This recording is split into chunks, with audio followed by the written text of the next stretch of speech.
love it when a nap time is absolutely quiet. Makes my job easier. Oh, you there, little brat. Why aren't you taking your nap? Rule breakers will be punished. Oh, you are trying to sleep. I understand. Then why is it, brat, that you are awake, running around in my daycare during sleepy time? What do you mean you can't sleep because of me? I'm offended. What did I do wrong? I'm creepy. I am not creepy. Stop giggling. The Fazbear Child Care Manual, page 486, suggests the telling of bedtime stories to lull your brats to sleep. If you promise to nap, I will tell you some. Yeah, good. Now, move aside so I can sit down. Once upon a time, in a land not too far away from here, there were 3 little robots who decided it was time to leave their cozy home and build houses of their own. They hugged their security guard tight and set off on their adventure, each taking a different path through the land. The first little piggy named Sun was eager to build a house quickly so he could play all day. He discovered some straw lying in the field and thought, "This will make a great house." He worked hard, stacking the straw high, weaving it together until he had a snug little straw house. The second little animatronic named Eclipse wanted a house a bit stronger than straw. He trotted along until he stumbled upon a pile of sticks. "Ah, sticks will make a fine house," he said to himself. He spent his time arranging the sticks in a neat pattern, crafting walls and a roof for his cozy little wooden house. The third machine, named Moon, was the most thoughtful animatronic. He wanted a sturdy and safe house. He journeyed on until he discovered a brickyard. "Bricks are the strongest of all," he grunted happily, as he was the smartest and bravest. He loaded up his cart with sturdy bricks and carefully built a solid brick house, brick by brick and tick by tick. Now, not too far away, there was a tricky young wolf by the name of Roxanne, who had a rumbling tummy. She got the scent of the 3 little animatronics and set off to find them, thinking of their delicious scrap feast. The wolf reached Sun's straw house first. She knocked on the door, and in her smoothest voice, she cooed, little robot, let me come in." But Sun, being, clever for once, peeked out and saw the big bad wolf. No, not by the spikes upon my head. I won't let you in," he squealed, locking the door tight. And so the wolf huffed, and she puffed, and she blew the straw house down. Sun squealed and dashed away to Eclipse's wooden house. The wolf following close by, reaching Eclipse's house and repeating, little robot, let me come in." Eclipse peeped out and saw the wolf. "No, not by the seams of my pants. I won't let you in," Eclipse shouted, panic in his voice. And so the wolf huffed, and she puffed, and she blew the stick house down. Sun and Eclipse raced to the brick house, erected by the smart and resourceful Moon, their mechanical hearts pounding. Roxanne, determined and hungry, approached the brick house and called out, little robot, let me come in." But Moon, smartest and bravest and definitely the best, looked out and spotted the wolf. "No way, not by the funny little tuft of fluff upon my nightcap. We won't let you in," he hissed, standing firm. And so the wolf huffed, and she puffed, and she huffed, and she puffed. But the brick house stood still and strong, until the wolf couldn't blow down, and she got tired. Defeated and hungry, Roxanne slunk away, realizing she couldn't catch those clever little robots.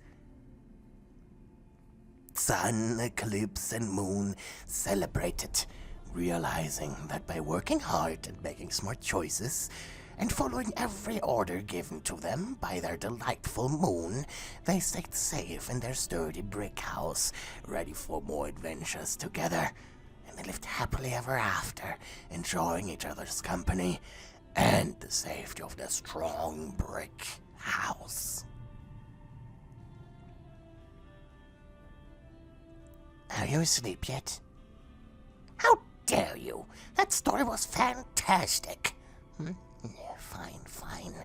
There's still 2 hours left on nap time, and to remain within Fazbear's acceptable parameters of nap time duration, 1 hour shall be enough. So maybe we do have time for one more story. But then you sleep, brat. Got it? In the kingdom of animatronica, there resided a young noble girl named Princess Chica. Despite her royal upbringing, Chica had a keen curiosity for the world around her and outside her palace. One bright morning, she approached her father, the noble King Moon. "Greatest of them all, hallowed be thy name," with a request that twinkled in her eyes. "Could I venture into town, father?" she asked, a smile dancing on her lips. The king exchanged a knowing glance with his guard, aware of Chica's adventurous spirit. After a brief discussion, they agreed on the condition that Chica's loyal butler, Mr. Fazbearington III, loyal subject to the mighty King Moon, accompany her for safety. Chica clapped her hands gleefully and dashed off to prepare, dressing herself in her finest gown, adorned with ribbons and flowers. Mr. Fazbearington, a kind and dignified butler, readied himself, ensuring everything was in order for their outing. As they sauntered through the town's charming streets, Chica's eyes widened with wonder at the lively market stalls and colorful shops. The air was perfumed with the scent of freshly baked pizza and vibrant sodas, and the sounds of laughter echoed around them.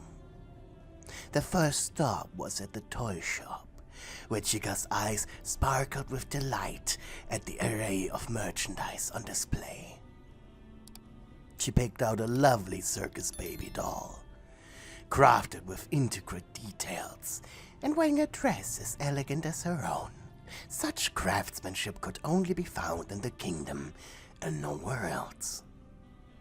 Chica felt an immediate connection to the doll and decided to get along on their adventure, with Mr. Fazbearington carrying the doll in a splendid box. They ventured to the town square, where children were playing games and laughing. Next, they visited the local park, where Chica and her doll were playing on the swings and slides. Their journey continued as they explored further, encountering street performers and musicians. Chica's feet began tapping to the rhythm of the music, and she joined the joyful dance. The doll clasped carefully in her arms. As the day drew to a close, they made their way back to the castle. Chica hugged Mr. Fazbear tightly, expressing her gratitude for the wonderful day they had shared together. That evening, nestled in her chambers, Chica cradled the doll in her arms. She smiled, reminiscing about the day filled with laughter and joy. The adventures she had experienced alongside her dear butler, Mr. Fazbear, and her new treasured doll would forever be etched in her heart. It was a day of discovery, kindness, and the light of bringing happiness to others.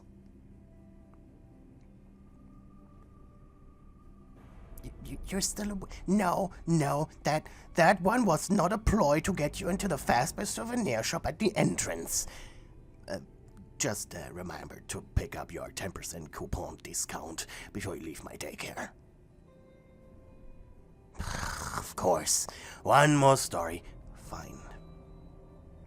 Let me think. Once upon a time, in a cozy little town nestled between a rolling hills, there was a cheerful pizza chef named Freddy Fazbear. He had a magical touch with dough and toppings, creating the most delicious pizzas anyone had ever tasted. Freddy owned a bustling pizzeria that filled the air with the mouth-watering aroma of freshly baked pizzas. One sunny day, as Freddy was preparing his dough and singing along to his favorite tunes, he noticed a young boy peeking through the window. The boy's clothes were worn, and his face bore a look of hunger. Freddy's eyes squeezed with compassion, and without hesitation, Freddy whipped up an extra-large pizza topped with gooey cheese, savory tomato sauce, and not meat substitute. With a warm smile, he stepped outside, holding the steaming pizza box. "Hey there, superstar. Are you hungry?" Freddy called out to the boy.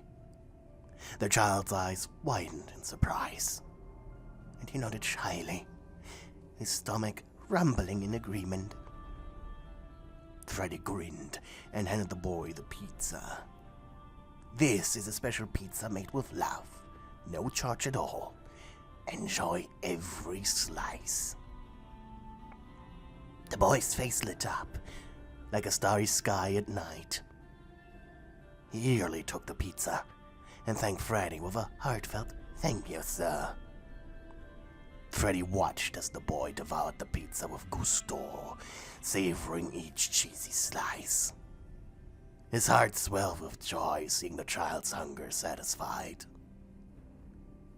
From that day on, the boy, named Gregory, visited Freddy's pizzeria regularly. Freddy always greeted him with a warm smile and a pizza ready to go.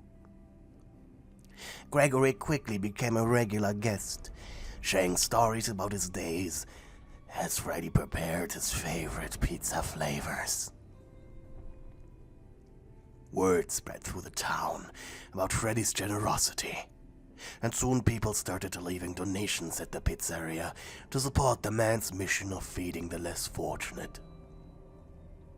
The pizza soon becoming a hub of generosity, with flocks coming together to ensure no one in town went hungry.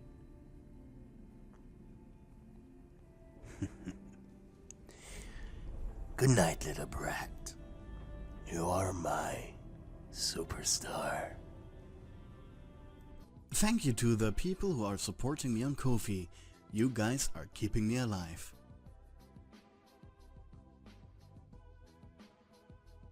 Special thanks to my darling channel members: K Abyss, BitBit, Zings X3, Melofia, Lavender Cheese, Muffin, A Simp, Hella, Nexurist, AJ Anime Girl, and Hopeful.